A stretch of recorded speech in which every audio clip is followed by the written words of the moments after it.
Diane Keaton, iconic actress of The Godfather and First Wives Club, dies at 79.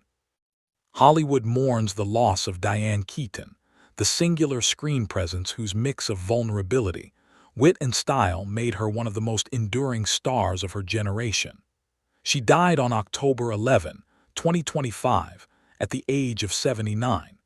Though official details remain scarce, news of her passing was confirmed by close associates and later reported by major outlets. A Life in Film, from Kay Adams to Annie Hall and beyond. Born Diane Hall on January 5, 1946, in Los Angeles, she adopted her mother's maiden name Keaton when she entered acting, an early sign of self-fashioning.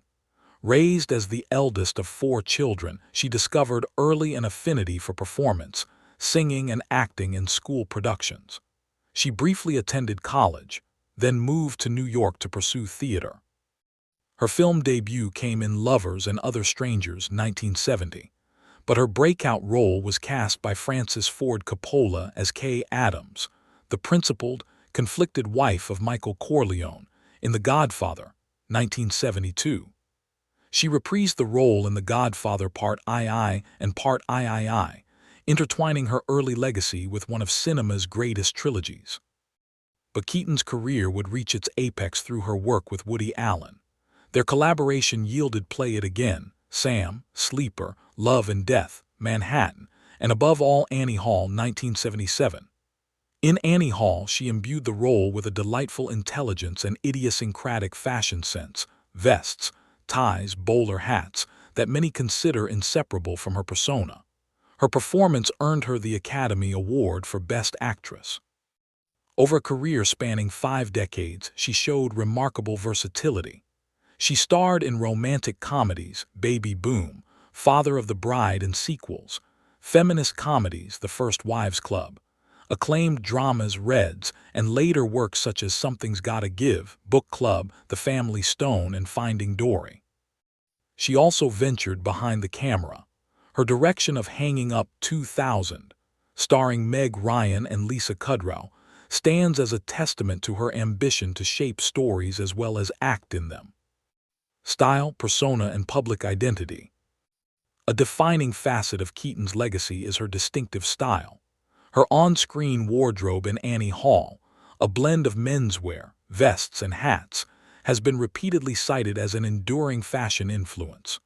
Her off-screen persona was similarly marked. She cultivated a disarming mixture of intelligence, whimsy, and apparent vulnerability.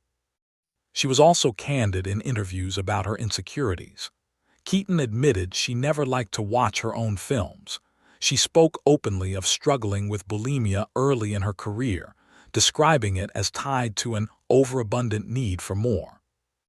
Her relationships in Hollywood were often highlighted. She was linked romantically over the years with Woody Allen, Al Pacino, Warren Beatty, but she never married.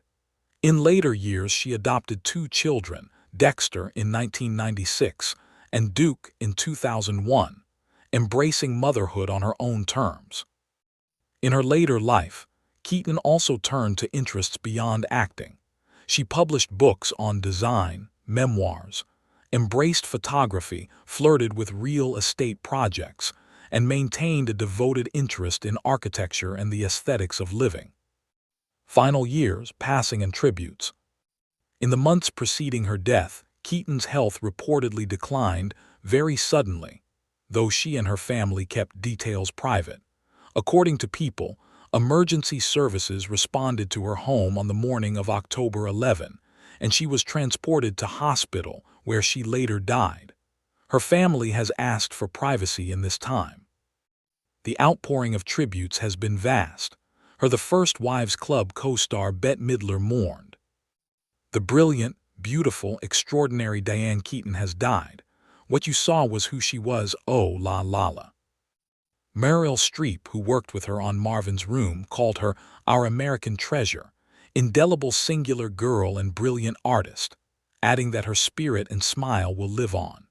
Robert De Niro, Leonardo DiCaprio, Jane Fonda, Viola Davis, and many others also paid homage to her presence, creativity, and influence.